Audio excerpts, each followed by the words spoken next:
So there are 5 main differences between the iPhone 16 and the iPhone 16e. Let's start with the screen. So the screens on these two phones look very similar. The difference is actually in the brightness. So though you probably can't see it generally using the two phones, the iPhone 16 screen does have the ability to go much brighter. So if you're using it outdoors, it will go up to about 2000 nits of brightness.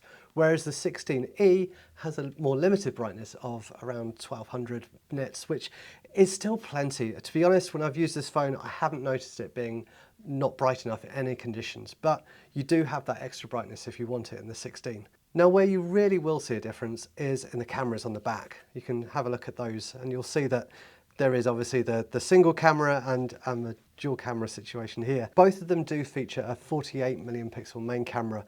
That's the main unit you're going to be using all the time anyway, and that will give you both a 1x and a 2x zoom. What the 16 also offers is the ultra wide angle camera, which is great for those really wide shots if you're taking photos of a group or if you're in a city, you want to do those dynamic shots and things like that. So it does give you that extra option if you're a photographer and you really want to get something a bit more dynamic. And you'll notice on the side, the camera control button, which features on the 16, doesn't feature on the 16e. Again, because you're not really that focused on the camera, you just have the one unit, there's less need to have a dedicated camera button on there. So if you're not too worried about the camera, you're probably not too worried about the camera control button. One thing I really noticed was when it comes down to charging.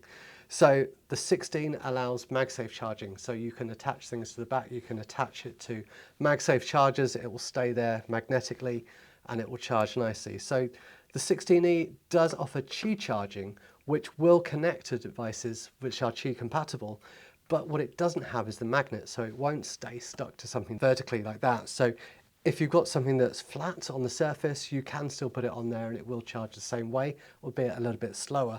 But because it doesn't have the magnets, you can't attach those power packs and you can't use those charging devices which have the phone sat upright on a nightstand type situation. So that's a real difference here. There's also a difference in the processor.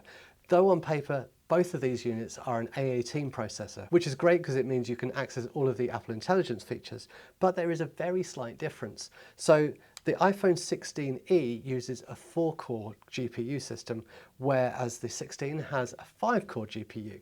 That extra core gives it a little bit more power in that graphics, though that's probably going towards those extra cameras on the 16, and so you probably won't really notice a massive difference on that. So between the two phones, there's some very slight differences.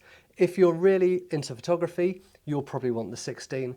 If you really want the MagSafe, you'll probably want the 16. Otherwise, you might be better saving your £200 and getting the 16e. It's still a really great phone.